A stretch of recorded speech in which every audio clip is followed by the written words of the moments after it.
একবার ভেবে দেখুন তো মাত্র ৬ মাসে কি নিজের জীবনটা পুরোপুরি বদলে ফেলা সম্ভব? অবিশ্বাস্য লাগছে, তাই না? আজকের এই আলোচনায় আমরা দেখব কিভাবে এই শক্তিশালী ধারণাটাকে বাস্তবে পরিণত করা যায়। এই কথাটা কিন্তু শুধু বলার জন্য বলা না, এটা আসলে একটা সিদ্ধান্ত নেবার কথা। এর মূল ভাবনাটা খুবই সহজ কিন্তু অনেক গভীর। যদি কেউ সবরকম অজুহাত আর ডিস্ট্র্যাকশন দূরে সরিয়ে রেখে নিজেকে মাত্র ৬টা মাস সময় দেয়, তাহলে এমন পরিবর্তন আসতে পারে যা হয়তো সে কল্পনাও করতে পারেনি।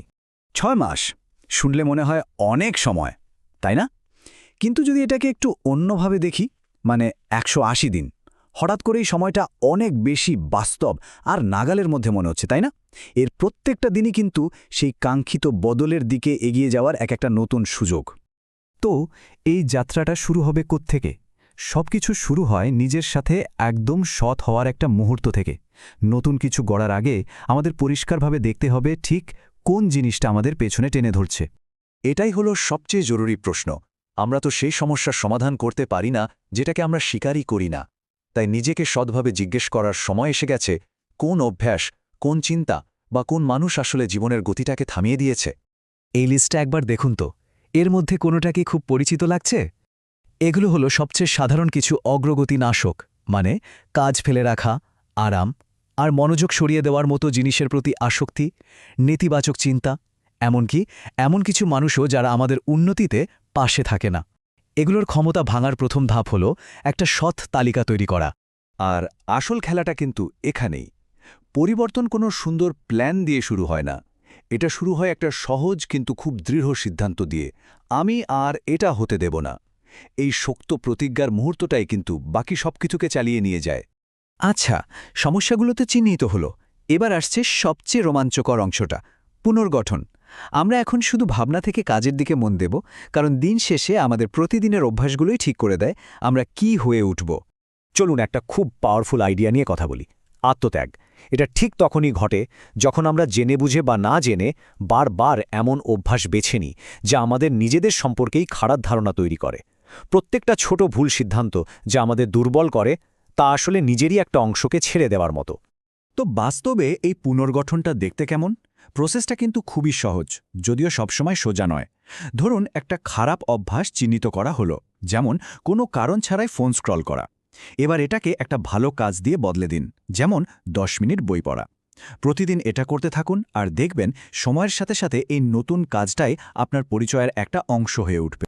স্ক্রিনে এই দুই ধরনের ডেইলি রুটিনের পার্থক্যটা একবার দেখুন।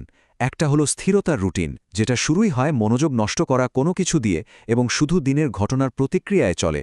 আর অন্যটা হলো অগ্রগতির রুটিন, যেটা একটা স্পষ্ট উদ্দেশ্য নিয়ে শুরু হয়, কঠিন কাজগুলো আগে করে আর সচেতনভাবে নিজেকে উন্নত করার জন্য জায়গা তৈরি করে।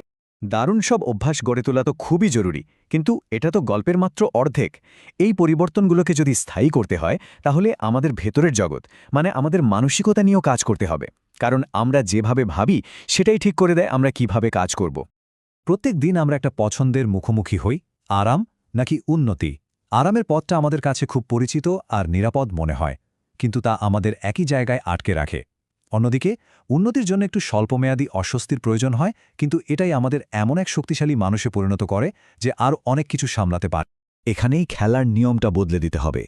আমাদের চারপাশটা সারাক্ষণ তাৎক্ষণিক আনন্দের কথা বলে, কিন্তু আসল উন্নতির জন্য মনকে অন্যভাবে প্রশিক্ষণ দিতে হয়। এর মানে হল বড় এবং অর্থপূর্ণ পুরস্কারের জন্য ছোট ছোট দ্রুত আনন্দের লোভকে না বলতে শেখা।